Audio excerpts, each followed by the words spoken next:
একটুর জন্য বেঁচে গেলাম। তো আজকের ব্লগটা করতে গিয়ে আমি অনেকটাই ব্যথা পাইছি অ্যান্ড আল্লাহর রহমতে বেঁচে গেছি। অনেকটাই বড় ধরনের অ্যাক্সিডেন্ট থেকে বেঁচে গেছি বলতে পারেন। তো এখানে একটা জমি চাষ করতে গেছিলাম, সেটা জমি না বললে চলে, সেটা অনেক আগে কলা বাগান করছিল, কিন্তু সেটা 5 থেকে 6-7 বছর হবে আর কি। উনি বলছিল যে পতিত রয়েছে, এখন পর্যন্ত কোনো কিছু করে না।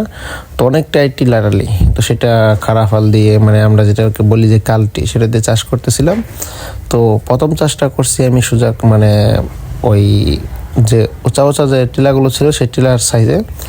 দ্বিতীয় চাষটা যখন আমি সোজা করে করতে যাই তখন গাড়িটা অনেকটাই ফাল পড়ে।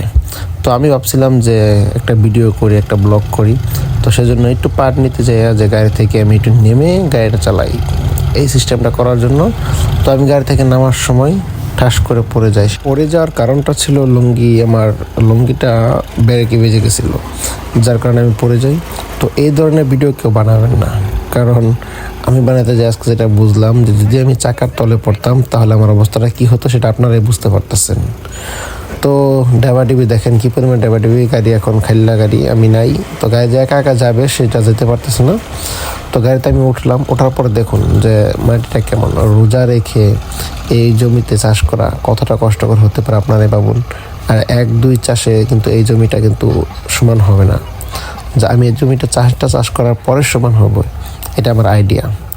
তো অনেকটাই কষ্ট হয়েছে আমার এই ভিডিওটা বানাতে গিয়ে। তো আপনারা যারা দেখতেছেন তারা একটা জিনিস মাথায় রাখবেন, কখনো গাড়ি থেকে নেমে ভিডিও করার চেষ্টা করবেন না, অনেক ধরনের বিপদ হতে পারে। তো বিপদগুলো এড়াতে অবশ্যই এর ধরনের ভিডিও করবেন না। অন্য ধরনের ভিডিও করেন, কিন্তু এতটা রিস্ক নিয়ে কেউ ভিডিও করবেন না।